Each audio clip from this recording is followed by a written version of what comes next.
नमस्कार, capital TV Uttar Pradesh देख रहे हैं आप और आपके साथ मैं हूं शिवानी पांडे।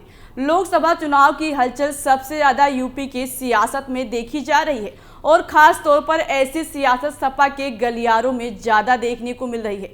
अखिलेश यादव लगातार बीजेपी के खिलाफ अपनी राजनीतिक बिसात बिछा रहे हैं, जिसके लिए उन्होंने अपने परिवार और जाति का सहारा लिया है।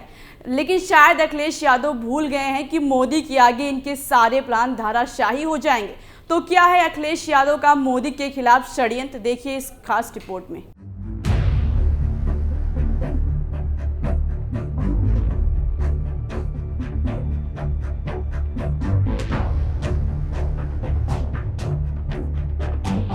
आलू बेल्ट का इलाका मुलायम सिंह के दौर में सपा का सबसे मजबूत गढ़ हुआ करता था, लेकिन अखिलेश यादव के समय में पार्टी की पकड़ कमजोर हो गई, जिसका फायदा बीजेपी हर चुनाव में उठा रही है। लेकिन अखिलेश यादव अब 2024 के लोकसभा चुनाव के लिए नए समीकरण के साथ अपनी परंपरागत सीटें ही नहीं बल्कि आसपास की भी सीटों को जीतने का सियासी ताना बाना बुन रहे हैं। उन्होंने अब तक 31 लोकसभा सीटों पर अपने उम्मीदवार घोषित किए हैं, जिनमें 3 सीटों पर अपने परिवार के सदस्यों को उतारा है। इसके साथ ही उसे सटी हुई सीटों पर भी अखिलेश यादव ने गैर यादव ओबीसी यानी शाक दांव को चला है, जिसके पीछे अखिलेश यादव की राजनीतिक मकसद को भी समझा जा सकता है। बता दें कि 2019 के लोकसभा चुनाव में बसपा एलडी के साथ गठबंधन के बाद भी सपा अपने परिवार की परंपरागत सीट नहीं बचा पाई थी। फिरोजाबाद, बदायूं और कन्नौज सीट पर सपा की हार मुलायम परिवार के लिए सियासी झटका था। बता दें कि मोदी लहर में मैनपुरी सीट से सिर्फ मुलायम सिंह यादव जीते थे, लेकिन उनके न रहने के बाद डिंपल यादव सांसद बनी। इतना ही नहीं, 2022 के विधानसभा चुनाव में भी सपा इस बेल्ट में बेहतर प्रदर्शन नहीं कर सकी थी।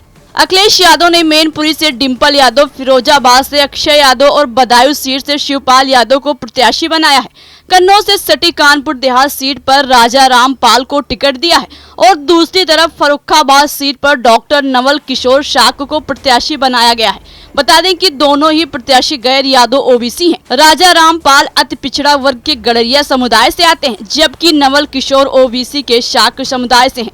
इस तरह यादव के साथ पाल और शाक समुदाय का एक मजबूत कॉम्बिनेशन बनाने की अखिलेश यादव की रणनीति है, ताकि कानपुर देहात और फर्रुखाबाद के साथ कन्नौज के सियासी समीकरण को साधने की रणनीति बन सके। इसके साथ ही फिरोजाबाद सीट से अक्षय यादव को प्रत्याशी बनाया गया है। उससे सटी हुई एटा सीट पर देवेश शाह को प्रत्याशी बनाया है।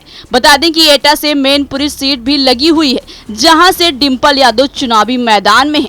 सपा ने इस तरह तीनों ही सीटों के सियासी समीकरण को दुरुस्त करने की रणनीति अपनाई है, क्योंकि शाक वोटर की भूमिका इस पूरे बेल्ट में अहम है। आपको जानकारी के लिए बता दें कि मैनपुरी में सपा के सामने बीजेपी शाक का दाव ही चलती है।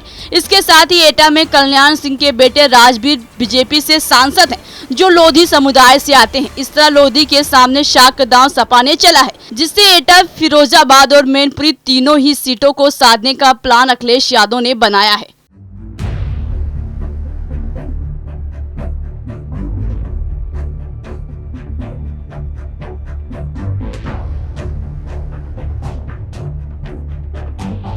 जिस तरह से अखिलेश यादव ने लोकसभा चुनाव में जाति समीकरण को अपनाया है, उससे देखने वाली बात यह होगी कि अखिलेश का ये पीडीएफ फॉर्मूला 2024 के चुनाव में कुछ खेला कर पाएगा या नहीं, या फिर मोदी लहर के आगे एक बार फिर जबरदस्त हार का सामना करने पड़ेगा। इस खबर में फिलहाल अभी के लिए इतना ही। बाकी तमाम खबरों के लिए देखते रहिए कैपिटल टीवी उत्तर प्रदेश। नमस्कार।